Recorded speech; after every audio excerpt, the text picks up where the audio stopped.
K24's Joel Chacha, while reporting on today's protests in the CBD, was hit by a tear gas canister on his leg. It took colleagues' effort to carry him to the nearest health facility for treatment. And on Waiyaki Way, Ezekiel Kariuki was driving through a crowd of protesters, ferrying reporters, when protesters began pelting stones at the car he was driving, breaking the windshield that landed on his face, leaving him with a deep cut above his eye. Kariuki was rushed to Avenue Hospital, where he is still receiving treatment. To this end, journalists have been urged to be more vigilant while on duty, considering that there are goons masquerading as protesters, even as police have been called upon to protect journalists. Apart from journalists, there are police officers who are also injured in the line of duty. Robbie Omondi, K24. National Council of Churches of Kenya, Central Region leaders have condemned the government's response to the ongoing demonstrations led by the young Kenyans agitating for reforms. The leaders say Kenya Kwanza has not only violated the rights of protesters, but also downplayed their grievances in its response. They're now demanding President William Ruto expedites the process of constituting a functional IBC, which lacks quorum at the moment. Timothy Simo with that report.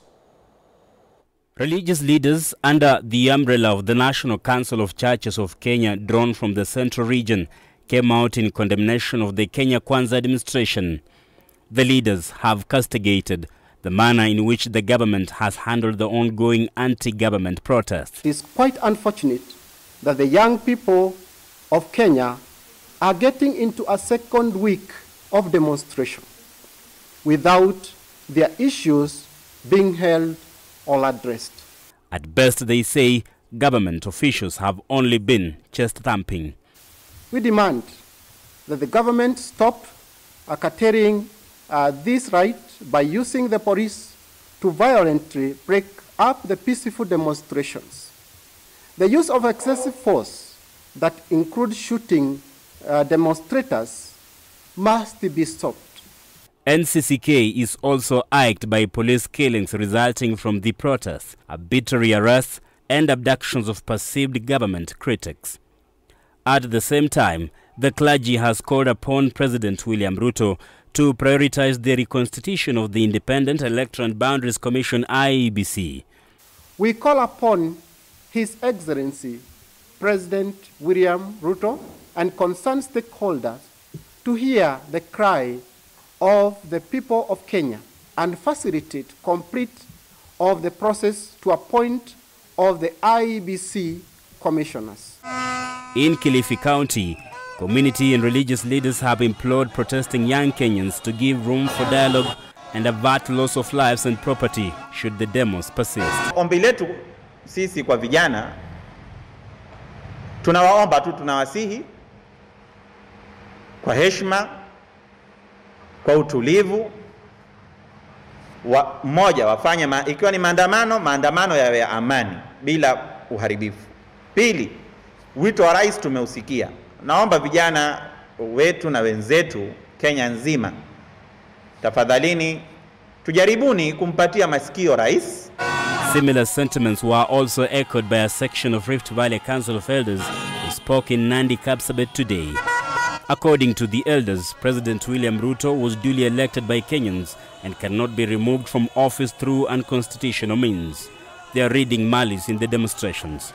Tunajiuliza kwa nini Ruto anahangaishwa? Kwa nini Ruto akasema tuje tusungumuze. Sasa mnapokataa kuja kusungumuza, kusilikiana, tutaweza kufikiaje wapi? Na sisi tungependa kama viongozi wa vijana to request our fellow Gen Zs wa accept dialogue na Mheshimiwa Rais. Meanwhile, in Eldoret, Uasin Gishu County, the situation remained calm today, with hundreds of police officers patrolling the town for the better part of the day. Timothy Simo, K24 TV. Human rights defenders have called out police shootings that have so far led to the loss of lives during the anti-finance bill protests. Postmortem results released today in Nakuru for the 3 victims revealed that they died from severe gun wounds. This comes as today's protests were marred with allegedly hired goons that targeted businesses. Mumbi Wambugo reports. Allegedly hired goons in Nakuru County today faced it rough as police fought hard to prevent destruction of property and theft. One was injured by a rubber bullet and is currently receiving treatment at Nakuru Level 5 Hospital. Postmortem released today show that 3 persons killed last week died as a result of heavy bleeding and injuries from live bullets. Families are now calling for justice. Mimi ninashangaa. Tuko na watoto walemavu. Tutakuwa tunaficha watoto kwa nyumba.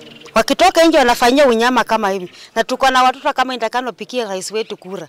Tutawatupa, tutawapeleka wapi ama tuwafunge kwa miti. Wananchi, tuangalia mahali hapo, hizo puli ndio tutazikubali saa yote.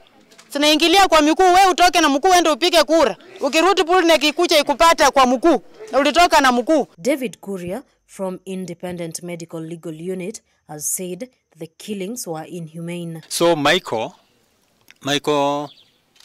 had 3 gunshots on the stomach and here in the abdomen, and I think one came out, and the third one was made a flashed on the lips. The police should not use a lot of force when quelling violence. If there was need, then they need to just immobilize them instead of killing them. Police officers have now been urged to protect people living with disability during the protests following the killing of a person living with autism. I just want to urge the authorities in this country to restrain themselves from using excessive force, especially when it comes to persons living with disability. We've seen even people with disability being tear gassed in the streets. We've seen, we have another case of a lady in Nyeri who is actually deaf. Mombi Wambogo, K24 TV. Elsewhere, transport operations along the busy Nairobi-Mombasa highway remained paralyzed for the better part of the day as angry protesters barricaded the road at Emali town, amplifying the call to have Kibwezi West Member of Parliament recalled. The situation was not different in the neighboring county of Machakos as youthful protesters blocked various roads in the town, prompting the police to engage them in running battles. Electa Nodera with the details. Kibwezi town today turned chaotic as angry residents demanded an explanation as to why their MP voted yes to the Finance Bill 2024. MP wetu mwengi alitusaliti. Utakubaliaje Finance Bill wakati sisi wenyewe ni maasla? The reason for today's protests. Jamaa tujali. Unaona jamaa amekuwa serikalini, They later barricaded the busy Nairobi-Mombasa highway. However, their attempt to destroy CDF offices and property alleged to be owned by the area MP were thwarted by the police.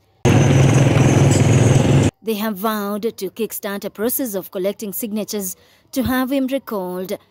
Mwengi atoke. Na tunaomba serikali IBC ikuwe constituted as early as now. The script was no different in Machakos town. It was a cat and mouse game between the police and protesters. The finance bill was to contribute 336 billion. How is it now equivalent to 1 trillion? They, however, castigated those who infiltrated the demos by looting property. Vile mnavyoona tunabeba matawi, tunabeba firimbi, hiyo haisumbui chochote, haifungi biashara, haiui mtu. Matawi, mumeona wapi matawi imeua mtu? Hapana. So maandamano yetu ni amani, au wenye wanaiba hatuwajui. We as the Gen Zs, we are very peaceful. If at all there are people who join us, those are goons who are sponsored by people that we don't even know. They have vowed not to relent until they see change in the country's leadership. School-going children were also caught up in the melee as they were seen having a difficult time after coming in close contact with tear gas fumes. Electine Odera, K24 TV, Machakos County. Well, we take another break right here on K24 Evening Edition. More details coming right up on the other side of that break.